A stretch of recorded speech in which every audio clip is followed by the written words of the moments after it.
हम लोग भारतीय संविधान एवं राज्य व्यवस्था को कंटिन्यू किए हुए हैं और बेस कहाँ है, एम लक्ष्मीकांत पर।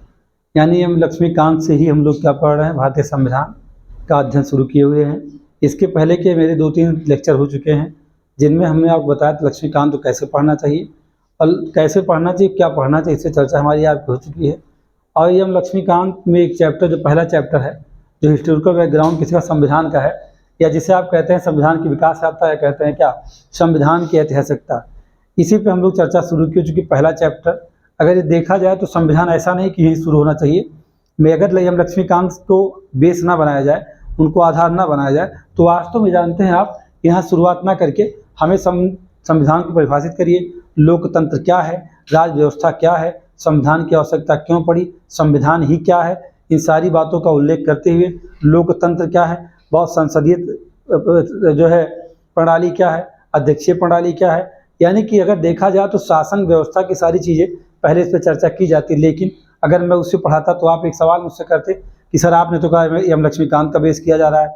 इसीलिए सिर्फ हमने आपको क्या बताया कि संविधान की आवश्यकता क्यों, और संविधान को की परिभाषा क्या है, या संविधान लोगों ने क्यों लिखा, या किसी देश को संविधान की ज़रूरत क्यों पड़ती है, ये सारी बातें।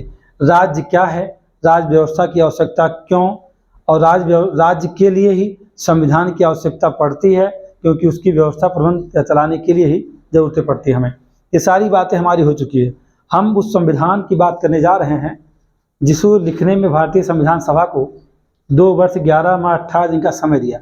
लेकिन कभी क्या आपने सोचा कि 2 साल 11 माह 18 दिन में ही क्या भारतीय संविधान लिखा गया? ये आपके जानने के लिए, ये अगर कहा जाए कि आपको लगता है कि ये बहुत सी बड़ी बात है, ये बड़ी बात वो छोटी बात है, क्योंकि भारतीय संविधान की जो ऐतिहासिकता है वो कम से कम 300 वर्षों की है। कितने वर्षों की है? 300, यानी 300 वर्षों का उसका इतिहास है। छोटी छोटी बातें को लेकर के आत्मसात करते हुए, समझते हुए भारतीय संविधान सभा ने मूल संविधान में, जिसमें 395 अनुच्छेद हैं, ला के पिरो दिया। या आप कह सकते हैं कि ऐसा मैं नहीं कहूँगा कि किसी एक्ट को सीधा निकाल करके ला करके उसकी बातें भारतीय संविधान में पेस्ट कर दिया गया। एक ही एक्ट भारतीय शासन अधिनियम 1935 है, जहाँ से अधिकतम बातें ले ली गई हैं, कहाँ? भारतीय संविधान में। लेकिन उसके और जो बातें हैं, वो जब हमारे यहाँ कोई शासन कर रहा था, कोई शासन करने का मतलब ये होता है कि ब्रिटिश ईस्ट इंडिया कंपनी, उसके पहले हमारे यहाँ शासन कौन कर रहा था? मुगल कर रहे थे। यानी मुगलों के पहले शासन कौन कर रहा था? तो आप कहेंगे दिल्ली सल्तनत, तो बहुत सारे शासक सर हुए। तो दिल्ली सल्तनत से पीछे जाओगे तो प्राचीन भारत में, वहाँ हमारे ऊपर शासन कौन कर रहा था? तो राजा महाराजा थे। कभी हमने किस चीज़ को देखा है? राजाओं को देखा है। कभी हमारे यहाँ वेद वेदांत का शासन, यानी ऋषि मुनियों का शासन है, जो वैदिक संस्कृति को आप देखते हैं। उसके बाद जब 16 महाजनपदों का उदय हुआ, राजतंत्र गणतंत्र दोनों टाइप के राज्यों का उदय हुआ, उनमें शासन के अपने तरीके रहे। लेकिन वो सभी लोग शासन कैसे करते थे? धार्मिक ग्रंथों के अनुसार हमारे ऊपर शासन किया करते थे। तो वहाँ से हमारे संविधान में, वहाँ से भी कुछ बातें ऐसे ली गई हैं। आप ये नहीं कह सकते मानवता समानता जैसे सिद्धांतों का अगर ये कहा जाए, लोग कहते हैं कि समानता का सिद्धांत कहाँ से आया है, तो लोग कहते हैं ये तो ब्रिटेन के रूल ऑफ लॉ डाइसी का कॉन्सेप्ट है, जहाँ से इसको लिया गया है। लेकिन मेरा मानना है इस सिद्धांत की ज़रूरत वैदिक संस्कृति में ही पड़ी थी। इसीलिए वहाँ पर उसकी प्रतिक्रिया स्वरूप हमारे यहाँ किसका उदय हुआ था? कुछ नास्तिक संप्रदायों का उदय हुआ। यानी लोगों में समानता लाने के लिए, अंधविश्वास को खत्म करने के लिए वैदिक संस्कृति के प्रतिक्रिया स्वरूप ही किसका जन्म हुआ था? जन्म हुआ था किसका? कि हमारी एक सोच बदल जाए, लोगों में समानता स्थापित हो जाए। तो यानी आप कह सकते हैं हमारे संविधान में जे एक आर्टिकल आप ढूंढिए, आर्टिकल 14, वास्तव में आप कहते हैं ये तो कहाँ से लिया गया है? कहेंगे समानता का अधिकार या विधि के समक्ष समता का अधिकार कहाँ से लिया गया है? बहुत आसानी बोलते हैं कि rule of law dicey concept है, ये ब्रिटेन का रहने वाला है, उसकी पुस्तक से इस कॉन्सेप्ट को हमने एडाप्ट कर लिया है। और आपसे कहा जाता है विधियों का समान संरक्षण, कि सभी को क्या है? विधियों का समान संरक्षण है। तो आप कहते हैं ये तो सर अमेरिका से लिया गया है। सारी बातें सारी सही हैं, लेकिन आप इस बात को ढूंढिए, उस समानता की चर्चा कहाँ पहले की गई? हमने अगर समानता की बात की, हमने बातों को ग्रहण करने की कोशिश किया, ब्रिटेन के जो रूल ऑफ लॉ डाइसी का कॉन्सेप्ट वहाँ से हमने लिया, अमेरिका से भी हमने लिया। तो हमने क्यों लिया? हमारे जेहन में समानता जैसा शब्द, इक्वलिटी जैसा शब्द क्यों आया? उसके आने के पीछे का रहस्य कहाँ छिपा है? वो छिपा हुआ है शोषण। और शोषण कहाँ है? वैदिक संस्कृति में है, जिसकी प्रतिक्रिया स्वरूप धर्म बंधनों को तोड़ते हुए, अंधविश्वास को तोड़ने के लिए नास्तिक संप्रदाय उदय हुआ।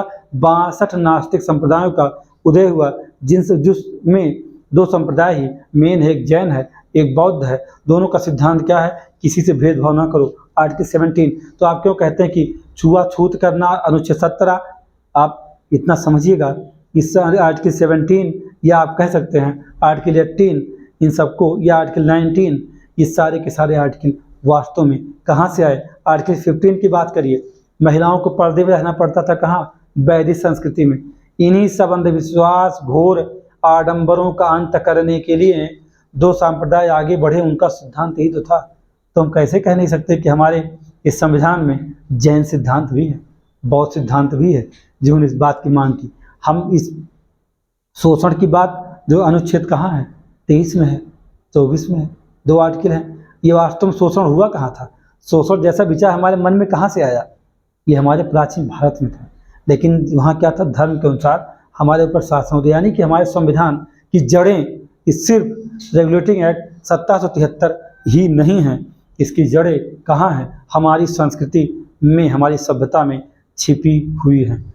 यानी कह सकते हैं कि ये बातें ठीक है कि हमने इसे संहिताबद्ध किया है, किसके द्वारा, रेगुलेटिंग एक्ट 1773 से जो भी एक्ट आते गए वहाँ से हम कुछ न कुछ अडॉप्ट करते हुए अपने संविधान में उनको रखा। लेकिन अगर ये कहा जाए कि संविधान के अनुच्छेद में जो वेन्स हैं, जो धमनियाँ हैं जिनमें रक्त प्रवाहित होता है, वो रक्त वास्तव में कहाँ से है, प्राचीन भारत से है। अब आइए आप कहाँ 16 महाजनपद आप पढ़ेंगे, उसमें से 2 जनपदों को छोड़ दीजिए, बाकी राजतंत्र हैं, 2 गणतंत्र हैं। आप झलक देखिए शासन व्यवस्था की, आप उस पर मगध साम्राज्य को देखिए कैसा शासन है, केंद्रीय प्रकृति का शासन है, जैसे चंद्रगुप्त मौर्य शासन करता था। आज ही हमारे यहाँ प्रशासनिक व्यवस्था वही है, समादृष्टा जैसा पद आज भी है। आप अच्छे जानते हैं समादृष्टा क्या है, डीएम है, एसपी है, क्या है, धर्मस्थलीय न्यायालय है ना, ये सारा कुछ आप देखेंगे आज भी सेम वही चीज़ें हमारे यहाँ चल रही हैं। तो यानी कि अगर हमारी जो व्यवस्था है, संवैधानिक व्यवस्था, उसकी जड़ें बड़ी गहरी हैं। अब आप उसके बाद जो भी शासक हुए हैं, सभी ने धर्म के अनुसार शासन किया, धार्मिक ग्रंथों के अनुसार शासन किया। लेकिन जब आप मेडिवल में आएंगे तो एक पूरी संस्कृति बदलती है। यानी मध्यकाल भारत में जब कुतुबुद्दीन ऐबक 1206 में क्या बनता है, गुलाम कह सकते हैं, गुलाम वंश जिसे आप कहते हैं, दिल्ली सल्तनत, जिसका समय है कुतुबुद्दीन ऐबक का 1206 से लेकर 1210 तक का। यानी जितना समय शासन करता है, ये लोग शासन कैसे करते हैं, ये शरीयत कानून के अनुसार करते हैं। यानी इस्लामी जो धार्मिक ग्रंथ थे उनके अनुसार वो शासन करते थे। उसके बाद जो भी शासक गुलाम वंश दिल्ली सल्तनत में रहे हैं, जो शमसी वंश है, जितने भी वंश हैं, लोधी वंश है, सारे वंशों की तुगलक वंश, सभी ने शासन कैसे किया है, धार्मिक ग्रंथों के अनुसार। अंतर क्या था कि ये वो हिंदू धार्मिक ग्रंथ नहीं रहे, उसी ग्रंथों से शासन करते थे। वो इस्लामिक जो कानून उनके होते थे, कुरान हदीस उसके थ्रू करते थे। फिर आप मुगल काल में आएंगे, मुगल काल में भी यही है, कैसे शासन चलता था, शरीयत के अनुसार, यानी इस्लामिक जो कानून होते थे उसी के अनुसार शासन चलता था। लेकिन जब आप बात करते हैं मॉडर्न इंडिया में आकर के, जब अंग्रेजों का भारत में 1608 में प्रवेश होता है, एक कंपनी स्थापित करने का प्रयास किया जाता है, जिसकी स्थापना 1611 में मसूलीपट्टनम में किया गया, 1613 में कहाँ किया गया, सूरत में किया गया। ये सारी बातें मैं जितना बता रहा हूँ, इन सारी बातों को मैंने पहले एक लेक्चर में बखूबी बहुत अच्छे से समझा दिया। जब मैंने बंगाल के बारे में चर्चा आपसे किया है, मैंने बहुत सारी चीज़ें वहाँ पे आपको बता दिया। ऐसा हो सकता है कुछ बातें ऐसी होती हैं कि कम समय में अधिक बताने का प्रयास किया जाता है, क्योंकि अगर धीमी गति में बात आपसे की जाएगी तो जाहिर सी बात है कि आप इसी वीडियो को कम से कम 4 घंटे में देखेंगे। इसीलिए स्पीड स्वयं में अधिक होती है कि आप चाहे तो बाद में चाहे स्पीड स्लो करिए, उसकी स्पीड बढ़ा लीजिए, जो आपको सही लगे वैसे आप मेरी बातों को सुन सकते हैं और समझ सकते हैं। क्योंकि संविधान की जड़ें, जिस चैप्टर को हम पढ़ने जा रहे हैं, इसकी जड़ें सिर्फ यही नहीं है, इसकी जड़ें बड़ी गहराई में है। यानी कि जब से हम हैं तब से इसका स्रोत है। इसी को आप कहते हैं संविधान का स्रोत क्या है, संविधान कहाँ से बना है। तो हम तो कहते हैं मुगल काल में एक लेखक हुए, रचयिता हुए, जिन्हें आप जानते हैं तुलसीदास के नाम से जानते हैं। उनकी जीवनी कहानी आप बहुत सारा उदाहरण भी देते हैं। तुलसीदास जी ने विधि को वहीं परिभाषित कर दिया था। विधि क्या होता है, विधि दंड देती है, अगर उसके विपरीत कोई काम करोगे तो आपको दंड मिलेगा। वो कौन कहते हैं, तुलसीदास जी ने रामचरितमानस में ये लाइन लिखी है। इसके बाद हम लोग पहले चर्चा कर चुके हैं कि मोरे कहे न संशय जाई, विधि विपरीत भलाई नहीं। अगर विधि विपरीत कोई काम करोगे तो आपका भला नहीं होगा। ये चर्चाएँ किसकी हैं, ये तुलसीदास ने रामचरितमानस में पहले से लिखा है। यानी अगर ये कहा जाए हमारे संविधान, हमारे देश की विधियों का सोर्स कहाँ है, हमारे धार्मिक ग्रंथों में है। मनुस्मृति से हमने बहुत सारे सिद्धांतों को ग्रहण किया है। जब संविधान लिखा जा रहा था तो उससे गुण दोषों को ध्यान में रख करके संविधान में बहुत सारी बातें पिरोई गई हैं। जहाँ अधिकारों की बात है, अधिकारों का सारा मैं कह सकता हूँ भारतीय धार्मिक ग्रंथों में जो सारी बातें थीं वहीं से कुछ न कुछ लेकर के लिखा गया। लेकिन फिलहाल इसे संविधान को कोडिफाइड संहिताबद्ध करने के लिए हमें क्या चाहिए था? शब्द चाहिए था। और शब्दों को देने के लिए दुनिया में जो संविधान थे 60 देशों के संविधान को का अध्ययन करने वाले डॉक्टर भीमराव अम्बेडकर ने 60 देशों का संविधान पढ़ रखा था। इसीलिए हमारे देश में जब संविधान सभा बनी तो उसके पास तो अनुभव तो थे ही, लेकिन समस्या क्या थी? शब्द नहीं थे। उन शब्दों को ग्रहण करने के लिए और किसी भी नियम को, किसी विधि को कोडिफाइड संहिताबद्ध करने, क्रमबद्ध करने के लिए उन लोगों ने सहारा किसका लिया? दुनिया के बहुत सारे देशों से। जर्मनी हुआ, आपका अफ्रीका हुआ, ब्रिटेन हुआ, कनाडा हुआ, अमेरिका हुआ, आयरलैंड हुआ, ऑस्ट्रेलिया हुआ। ऐसे देशों से कुछ न कुछ चीज़ों को लेकर के संविधान को लिखना शुरू किया।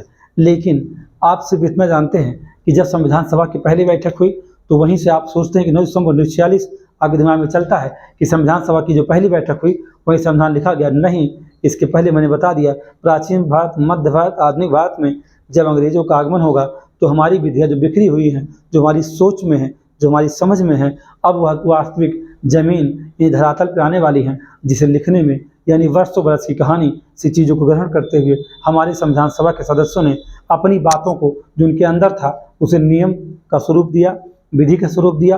वो कब दिया? 9 दिसंबर 1946 को जब संविधान सभा की पहली बैठक हुई तब उन्होंने शुरू किया किसे संहिताबद्ध करने के लिए। उसमें विशेष योगदान अगर ये कहा जाए तो कहते भी हैं कि भारतीय संविधान का पिता कौन है? तो भारतीय संविधान के पिता डॉक्टर बी आर अम्बेडकर ही हैं, क्योंकि उन्होंने उस प्रतिक्रिया, जो वैदिक संस्कृति थी जहाँ बहुत सारे आडंबर थे, उसके विरोध में जो नास्तिक संप्रदाय का उदय हुआ था, उस संप्रदाय में एक संप्रदाय ऐसा जिसे आप बौद्ध धर्म कहते हैं, क्योंकि बी आर अम्बेडकर बौद्धिस्ट थे, इसीलिए उन्होंने उस बखूबी समझा था कि शोषण के अधिकार या समानता के अधिकार, छुआछूत का अंत करना ही होगा। इसीलिए आप समझ सकते हैं हमारे संविधान में 14 से 18, 19 से लेकर आप जाएंगे कहाँ 22 तक, 23, 24, ये सारी बातें रखने में, और उसके बाद आर्टिकल 32 को ला करके क्या बना देना कि उपचार कहाँ मिलेगा, अगर इनका उल्लंघन होगा तो मूल अधिकारों को उल्लंघन होगा, या सरकार मूल अधिकारों को खत्म करना चाहेगी तो उपचार कहाँ मिलेंगे आर्टिकल 32 में। तो आपको बता दूं, मैं कभी भी हमारी संसद मूल अधिकारों को छेड़ नहीं सकती है, क्योंकि इट्स बेसिक स्ट्रक्चर, जिसे सुप्रीम कोर्ट ने अपने केशवानंद भारती केस में एक बहुत अच्छे से क्या कर दिया है, प्रतिपादित किया, इस केस को लेट डाउन कर दिया। लेट डाउन क्या किया है कि संविधान के मूलभूत कुछ ढांचे हैं जिन्हें आप कभी नष्ट नहीं कर सकते हैं। तो लोगों को जो मानना होता है कि संविधान को बदला जा सकता है, तो किसी बूता नहीं, किसी संसद में, इस भारतीय संसद में बूता नहीं, इतना पढ़े लिखे नहीं है, इस जाहिलों की संसद है, उसमें मैं ये नहीं कह सकता कोई संविधान को बदल सकता। उसमें मेंबर अधिकतम क्या जाहिल हैं, अनपढ़ माना जाता है। हमारी संसद में अगर ये कहा जाए 10% ऐसे मेंबर होते हैं जो बहुत अच्छे होते हैं, पूरी संसद उन्हें 10% सदस्यों पर चलती है, बाकी 90% पान खा के थूकते रहते हैं अपने कुर्तों पर ही। आप समझ सकते हैं बहुत सारे सांसद जो पढ़े लिखे नहीं हैं वो कौन से विधि का निर्माण करेंगे, वो तो सदन से चले जाते हैं। कैसे जाते हैं हम आप इसको बखूबी समझते हैं। तो बदल नहीं सकते हैं। जिस दिन छेड़ेंगे क्या, वो छेड़ सकते हैं अपने वेतन और भत्ते को। वो संविधान बदलने में अगर कोशिश करेंगे तो क्या बदलना कोशिश करेंगे, आरक्षण खत्म कर सकते हैं जो उनके बस में है, मूल अधिकार को नहीं समाप्त कर सकते हैं। अब कहीं मूल अधिकार में तो रिजर्वेशन आता है, तो रिजर्वेशन की एक समय अवधि है जिसे पहले संविधान सभा में भी चर्चा कर दी गई थी। आरक्षण जैसी बात जब की जाएगी तो उसका एक क्या होगा, समय होगा, 10 सालों बाद आरक्षण नहीं रहेगा तो उसे समाप्त कर सकते हैं आप। तो संविधान बदलने की जरूरत नहीं है, एक अमेंडमेंट से हटा सकते हैं। अब ये कहिए निर्वाचन से संबंधित आप अपने कार्यकाल को 5 साल के बजाय 10 साल कर सकते हैं। हमारे देश में बहुत ऐसे कुछ नेता महत्वाकांक्षी हैं जो एक बार कुर्सी पर बैठने के बाद वो ये सोचते हैं काश कुछ ऐसा हो जाता कि हमारी जान इसी कुर्सी पर छूटती तो अच्छा था। जब तक हम जीवित रहें तब तक इस देश के क्या रहें, शासक रहें। ऐसी जो कामना करते हैं वो संविधान में सिर्फ कहाँ संशोधन करेंगे, अनुच्छेद 324 में करेंगे। निर्वाचन की रीति बदल देंगे, जो निर्वाचन जैसे होता सदन का उसमें परिवर्तन करके मेंबर की जो कह सकते हैं, जैसे मेरा जो एक अनुमान है, मुझे इस बात का पूरा विश्वास है अगर सब कुछ ठीक ठाक रहा तो 2024 में ना हो सके, लेकिन 2025 की शुरुआत में आप इस बात के तैयार रहिएगा कि हमारी संसद का कार्यकाल 15 वर्षों तक का होगा, या जो हमारे देश का प्रधानमंत्री होगा वो एक बार चुना जाएगा, 15 वर्षों तक रहेगा। इस बार 2024 में जो भी प्रधानमंत्री बनेगा, इस बात को बिल्कुल कन्फर्म जानिएगा, उसका कार्यकाल 5 साल का नहीं होगा, 15 वर्षों तक रहेगा, क्योंकि इसका ब्लूप्रिंट तैयार है। और इसी का विरोध कौन करता है, बेबस जितनी पार्टियां कर रही हैं आजकल कि संविधान बदल दिया जाएगा। संविधान की मूलभूत बातों को नहीं बदला जा रहा है, सिर्फ निर्वाचन की चीज़ बदला है। जैसे कि रसिया में कोई भी शासक है, प्रधानमंत्री राष्ट्रीय का कार्यकाल 15 वर्षों तक है, आप समझ सकते हैं। तो चुनाव से बचाने के लिए ऐसा होने वाला है। और महत्वाकांक्षी जो रहता है वो सोचता है कि हम जब तक मर न जाएं तब तक पत्ते बने रहें, तो ऐसा हो सकता है।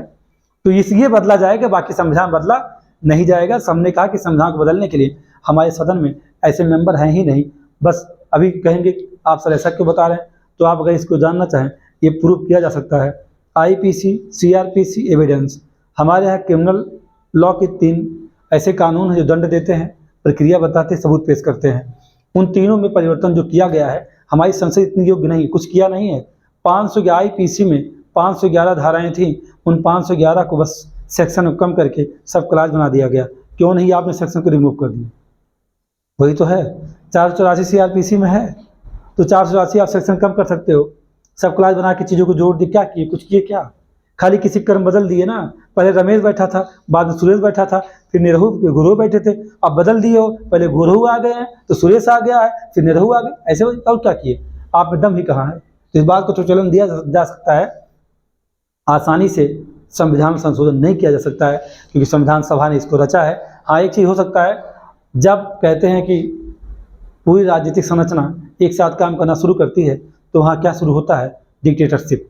जब कार्यपालिका, न्यायपालिका, विधायिका जिस दिन तीनों मिल जाएंगे उस दिन संविधान खत्म हो जाएगा और संविधान को बदला जा सकता है। तभी संभव है जब तीनों मिलेंगे एक साथ, यानी कि विधायिका, कार्यपालिका, और ये दोनों एक साथ हैं, ठीक है, दोनों एक ही हैं, लेकिन अगर न्यायपालिका भी इनके चंगुल में आ जाए तो ये संभव हो सकता है। ऐसा हो सकता है कि ये एक दिन ऐसा है कि संविधान ही परिवर्तित हो जाए।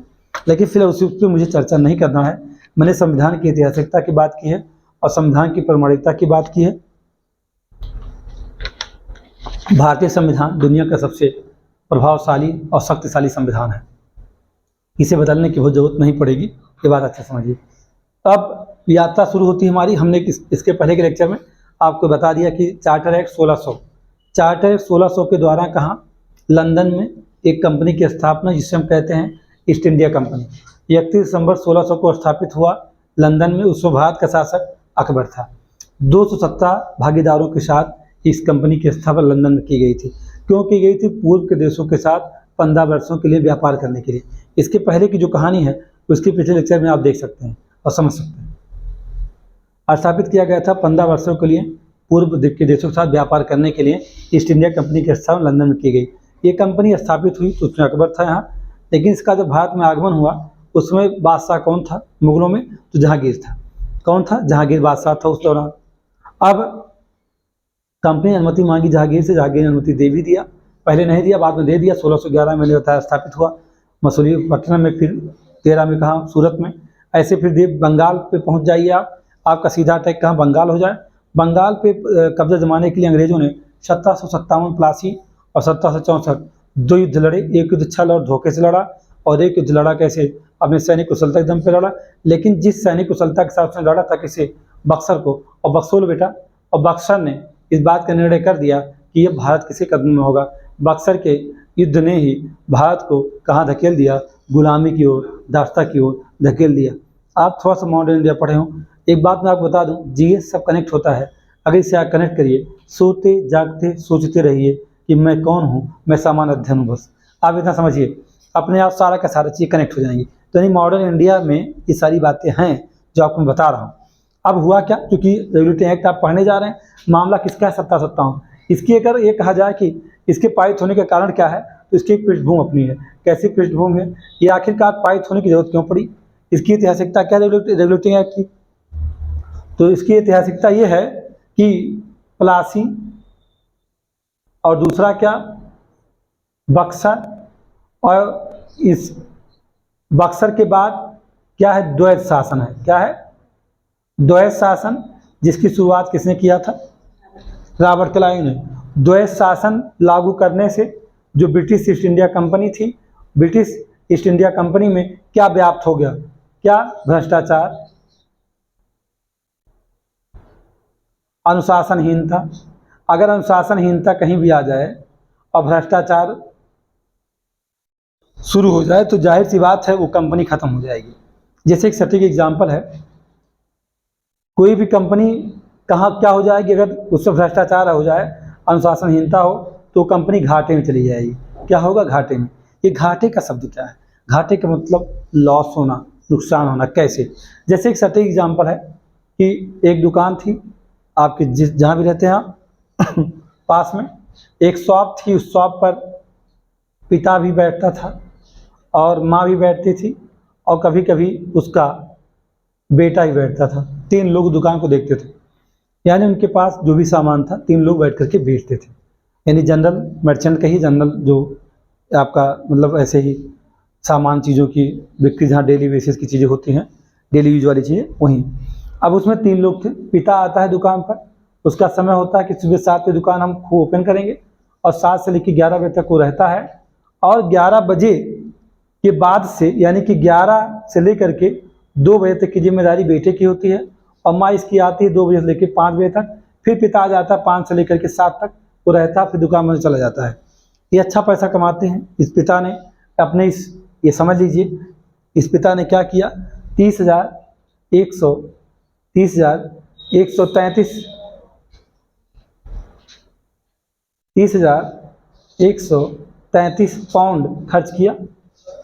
इसने खर्च लगा करके, पूंजी लगा के, और दुकान खोला था। दुकान चल रही थी, चल पड़ी थी, अच्छा इनकम हो रहा था। लेकिन हुआ क्या कि जब ये पिता चला जाता था आराम करने के लिए 11 बजे, जब इसका बेटा आता था तो ये क्या करता था, ये अगर वहाँ शक्कर है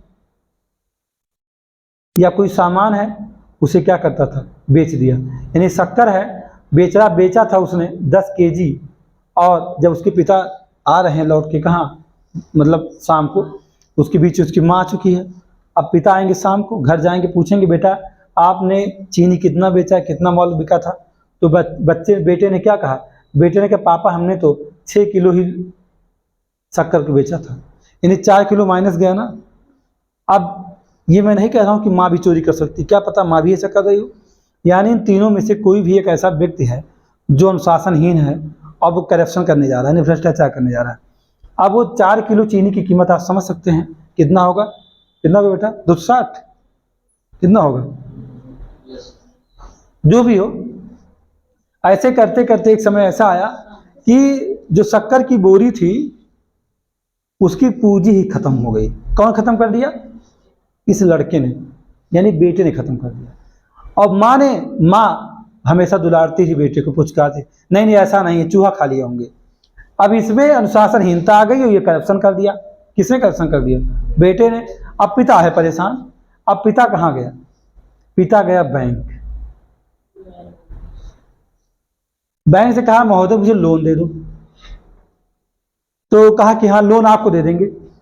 बैंक ने कहा आपको हम लोन दे देंगे, लेकिन मिस्टर ये बताइए कि आपको ऋण हम देंगे, एक शर्त पे देंगे कि आप गारंटर लेके आइए।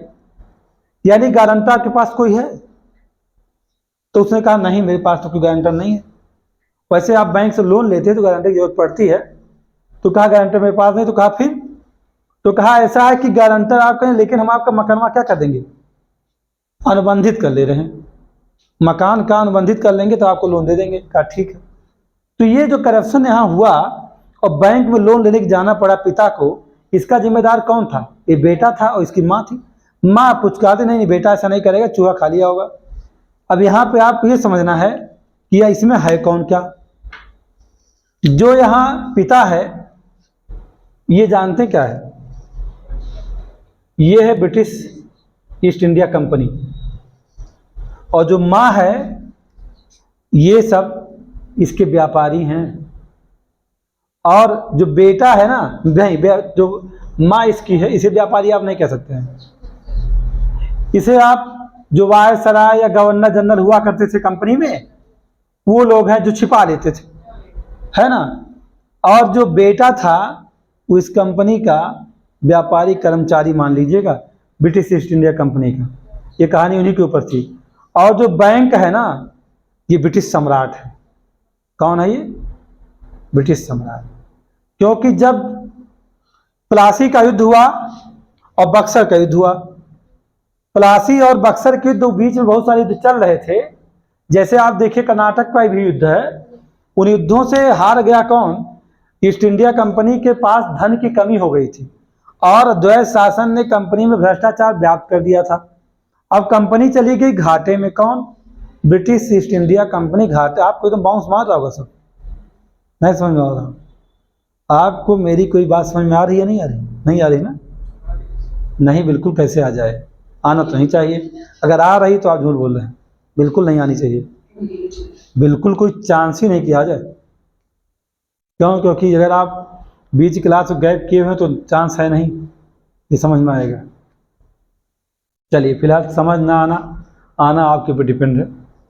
तो कंपनी का नुकसान हुआ और कंपनी का नुकसान भ्रष्टाचार ही और कुछ नहीं।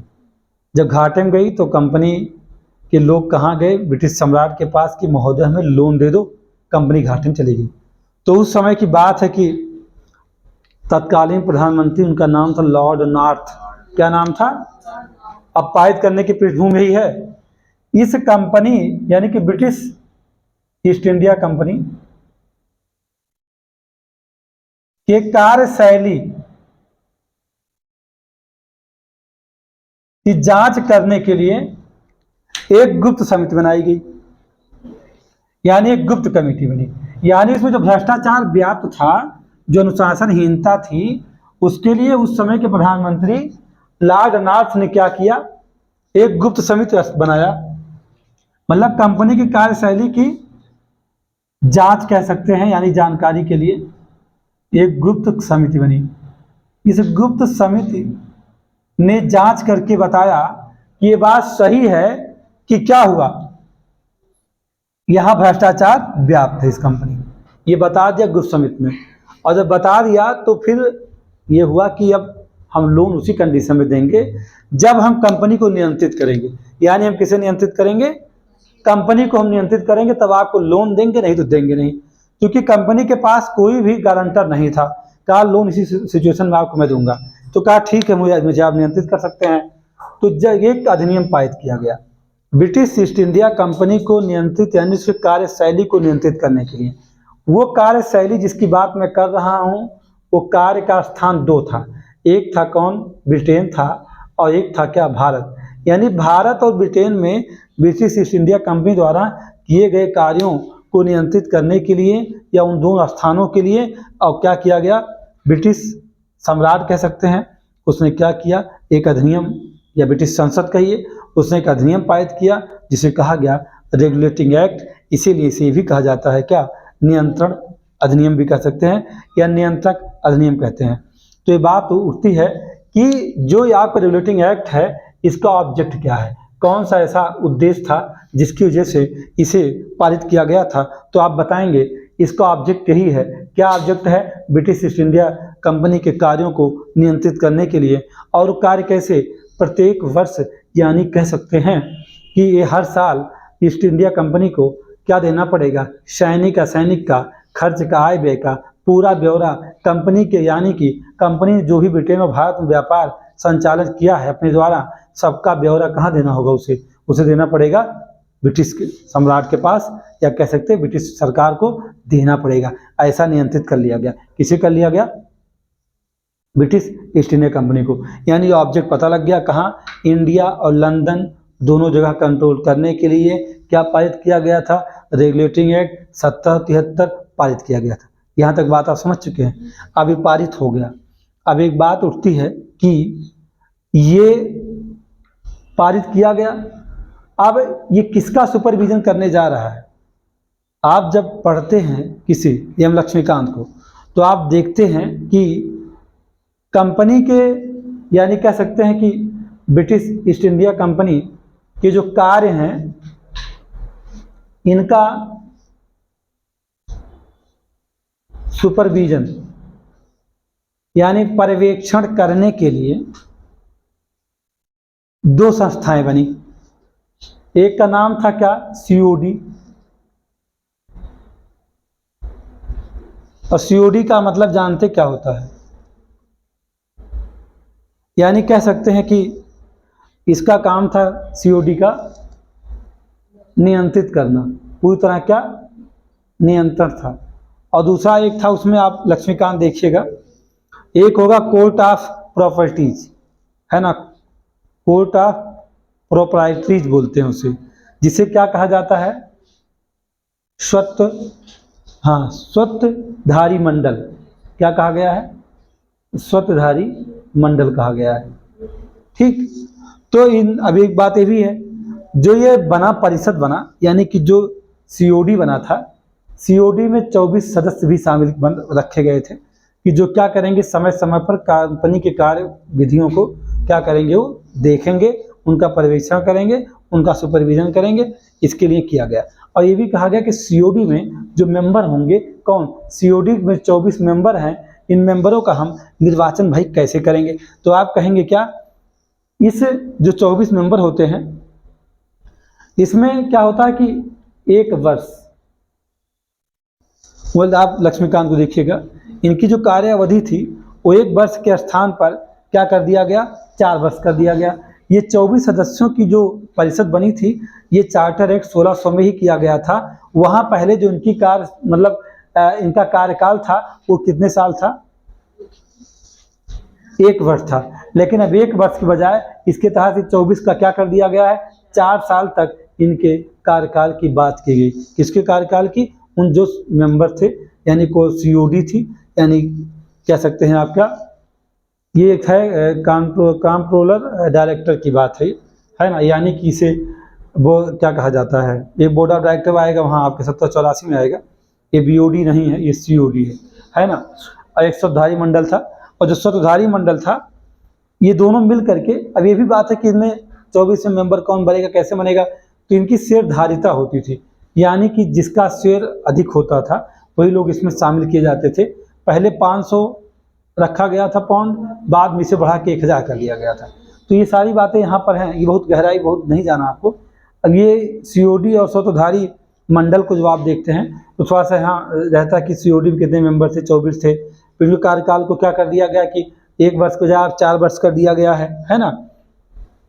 तो एक ये कहा जाए कि रेगुलेटिंग एक्ट बना क्यों था, सुपरविजन करने के लिए, किसका सुपरविजन करने के लिए, ब्रिटिश ईस्ट इंडिया कंपनी की। अब भारत में अगर ये कहा जाए तो भारत में हुआ क्या, भारत पे इसका कोई प्रभाव पड़ा क्या, रेगुलेटिंग एक्ट का जो प्रभाव भारत पे है वो कैसा प्रभाव है। भारत का प्रभाव ये है कि ये भारत में क्या हुआ, केंद्रीय प्रशासन की नींव पड़ गई। क्या पड़ गई, केंद्रीय प्रशासन की नींव पड़ गई। आप कहेंगे ये कैसे, क्योंकि केंद्रीय प्रशासन की नींव से पड़ी, ब्रिटिश जो अंग्रेज थे, यानी जो ब्रिटिश ईस्ट इंडिया कंपनी थी, उसने बंगाल,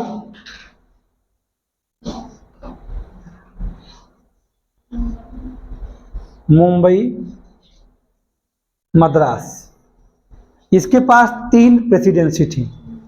पहले क्या होता था, यानी 1773 के पहले जो बंगाल में कंपनी का गवर्नर है वो खाली वहीं के लिए नियम बना सकता था, और कैसे क्या चलना है, कार्यशैली क्या हो, वो बना सकता था। लेकिन 1773 के द्वारा क्या कर दिया गया, बंगाल, मुंबई और मद्रास की तीनों का गवर्नर जनरल बना दिया गया। किसे बनाया गया, तभी केंद्रीय प्रशासन की नींव तभी पड़ेगी। किसे गवर्नर जनरल बनाया गया, किसे बनाया गया था, वारेन हेस्टिंग को। किसे, वारेन हेस्टिंग्स को। वारेन हेस्टिंग कहा जाता है कि प्रथम गवर्नर जनरल कौन है ना, कौन है। अब अंतिम में मत आओ बेटा, पढ़ के नहीं आओगे तो जाहिर सी बात ऐसे ही उलझे रहोगे, है ना। कौन है, भारत का प्रथम गवर्नर जनरल वारेन हेस्टिंग है। अब ब्रिटिश भारत की बात चल रही है, ध्यान रखिएगा, ब्रिटिश भारत का प्रथम गवर्नर जनरल, संपूर्ण भारत गवर्नर जनरल पहला है लॉर्ड विलियम कैवेंडिश बेंटिक, नाम उसका, 1834 में आएगा वो, ध्यान दीजिएगा। अभी क्या है, ये ब्रिटिश क्षेत्र का पहला गवर्नर, जो ब्रिटिश भारत का पहला गवर्नर जनरल कौन है, वारेन हेस्टिंग है। ऐसे सवाल आपसे पूछे जा सकते हैं। अब हमने कहा कि बंगाल, मुंबई, मद्रास तीनों को एक कर दिया गया, यानी भारत में केंद्रीय प्रशासन की नींव पड़ गई। अभी हमारे यहाँ क्या है, केंद्रीय प्रशासन तो चल रहा है।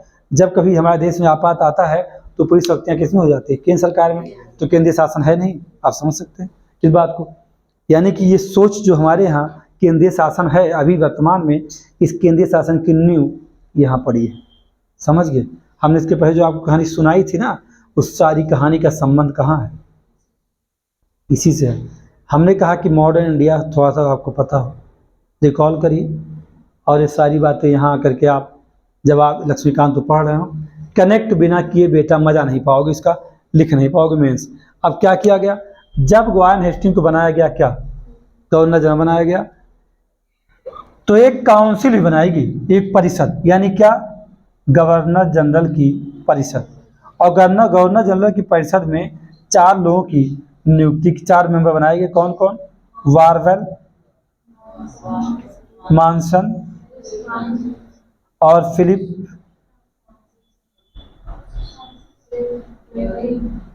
फ्रांसिस, और चौथे हैं क्लेवरिंग। यानी कि किसकी मदद के लिए काउंसिल बनाई गई थी? गवर्नर जनरल काउंसिल में 4 मेंबर को रखा गया, वारवेल को, मॉनसन को, फिलिप फ्रांसिस को और क्लेवरिंग को रखा गया। इसी एक्ट, रेगुलेटिंग एक्ट के तहत ही भारत में एक सुप्रीम कोर्ट की स्थापना की गई, और सुप्रीम कोर्ट में 4 जजों की बात की गई। 4 में से जो कह सकते हैं कि चीफ जज था, यानी कि मुख्य था, वो जानते कौन है? एलिजा इम्पे हैं। कौन है?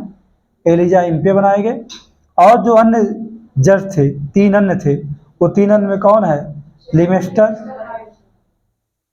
चैम्बर और कौन है? हाइड है। यानी इनकी नियुक्त किया गया, और ये कहा गया कि ये जो सुप्रीम कोर्ट है, यानी 4 न्यायाधीशों से गठित हुआ। कहाँ? फोर्ट विलियम, कलकत्ता में।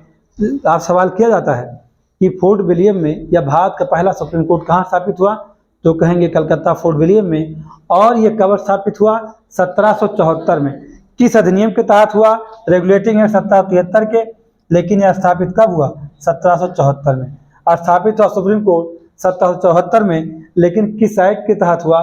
तो आप बताएंगे रेगुलेटिंग एक्ट 1773 के द्वारा स्थापित हुआ, 1774 में। हाँ, अगर आप इसके द्वारा दिए गए निर्णय को, अगर आप सुप्रीम कोर्ट के द्वारा दिए गए निर्णय से आप क्या हैं? असंतुष्ट हैं, तो आपको क्या करना होगा? आपको असंतुष्ट हैं तो आपको प्रीवी काउंसिल जाना होगा। प्रीवी काउंसिल कहाँ है? लंदन में। यानी प्रीवी काउंसिल, इसके आपको इस सुप्रीम कोर्ट के निर्णय से असंतुष्ट होने पर आप अपील कहाँ करेंगे? प्रीवी काउंसिल लंदन में करेंगे।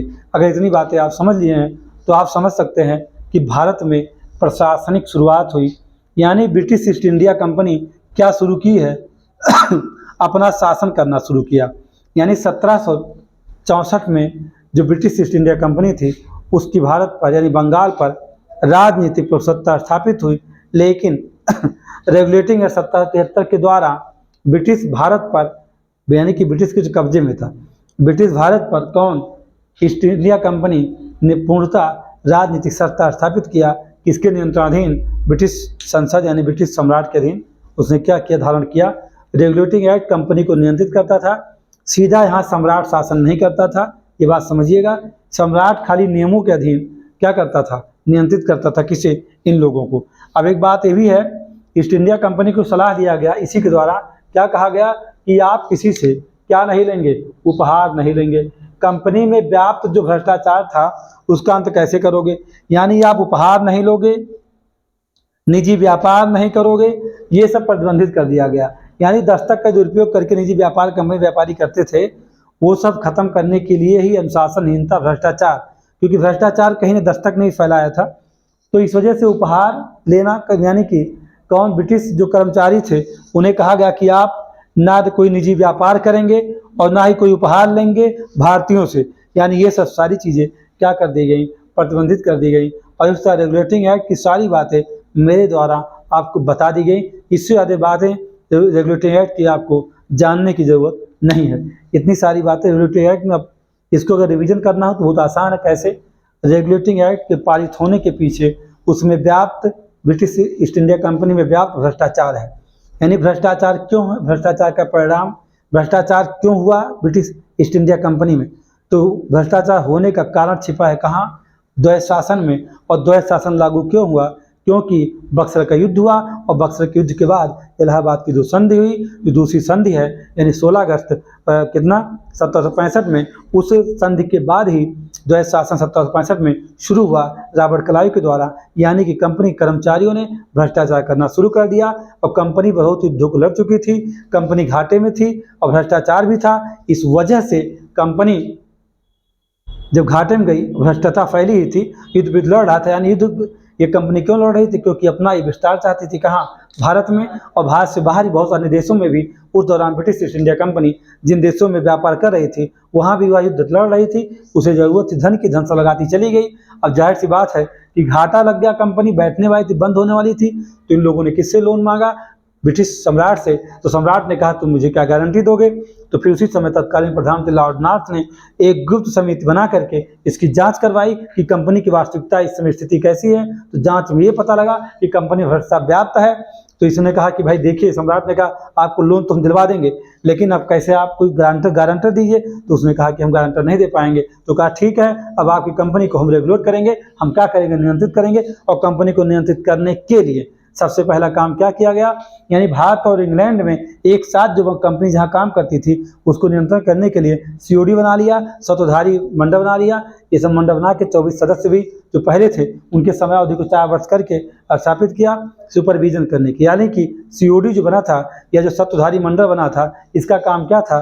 कंपनी के कार्यों को, उसी कार्यशैली को क्या करना? पर्यवेक्षित करना, पर्यवेक्षण करना। अब ये बातें हो गई, ये तो बहुत सामान्य सी बात थी। इस रेगुलेटिंग एक्ट भारत में क्या प्रभाव पड़ा? भारत में केंद्रीय सत्ता की स्थापना हुई। यानी कह सकते हैं भारत में एक केंद्रीय प्रशासन की नींव पड़ चुकी है। स्थापना नहीं कहूँगा, नींव पड़ी। नींव कैसे पड़ी? क्योंकि उसी समय जब पहले ब्रिटिश के अधीन बंगाल था और बंगाल, मुंबई और मद्रास थे, इन तीनों के अलग अलग गवर्नर हुआ करते थे। लेकिन इस एक्ट के तहत क्या किया गया? बंगाल में जो कंपनी गवर्नर था उसे ही तीनों प्रेसिडेंसियों का क्या बना दिया गया? गवर्नर जनरल बना दिया गया। यानी ब्रिटिश भारत का पहला गवर्नर जनरल कौन है? तो आप बताएंगे Warren Hasting. Warren Hasting governor general कब बनाया गया? 1774 बनाया गया। किस एक्ट के तहत बनाया गया? 1773 रेगुलेटिंग एक्ट के तहत बनाया गया। दूसरी बात क्या, इसी के द्वारा सुप्रीम कोर्ट की स्थापना कहाँ की गई? भारत में किया गया, वो भी कलकत्ता फोर्ट विलियम में की गई। कब की गई? 1774 में। उसमें कितने न्यायाधीश थे? 4 थे। और 4 की अगर मैं बात करूं आपसे, तो इन 4 में कौन मुख्य हैं? Elijah Impey, Lemaistre, Chamber Hyde, ये तीनों अन्य न्यायाधीश हैं।